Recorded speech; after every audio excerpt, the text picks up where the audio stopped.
Les mouches et les hommes. Les mouches et les hommes se livrent depuis les origines du monde un combat sans répit ni quartier, dont l'enjeu est l'espace vital. Cette lutte a influé sur l'histoire de tous les peuples sur les 5 continents. La mouche a entravé ou précipité la plupart des projets et des activités humaines. Ses possibilités de nuisance sont exceptionnelles. Près de 80 000 espèces se partagent la planète.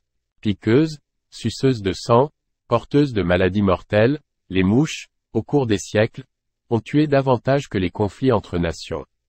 Aujourd'hui encore, la moitié de l'humanité souffre de leurs incessantes attaques. Éliminées chaque année par milliards, elles continuent à prélever un lourd tribut, troupeaux décimés, ravages sur les cultures, sans oublier les vies humaines. Les mouches règnent sans partage sur plus de 10 millions de kilomètres d'eux répartis sur toute la planète, soit la surface du Canada. Ces territoires sont interdits à l'homme et à ses activités. Ailleurs, elles engendrent d'innombrables désastres humanitaires, économiques et écologiques, chiffrés par dizaines de milliards de dollars chaque année. Source d'affrontements scientifiques, religieux et économiques, la mouche a été regardée tout au long des siècles, tantôt comme l'incarnation des forces du mal, tantôt comme l'instrument de Dieu.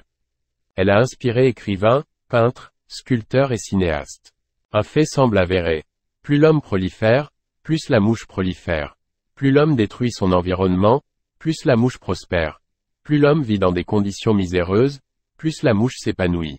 Plus l'homme fait la guerre, plus la mouche progresse. Alors que depuis 30 ans les hommes ont multiplié les programmes d'éradication auxquels les mouches ont toujours su s'adapter, le combat entre les hommes et les mouches semble plus indécis que jamais.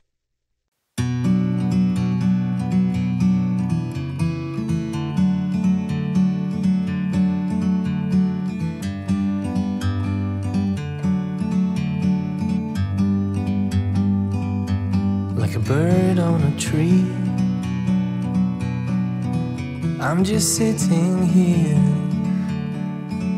I got time, it's clear to see. From up here, the world seems small.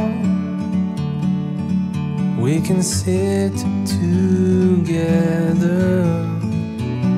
It's so beautiful.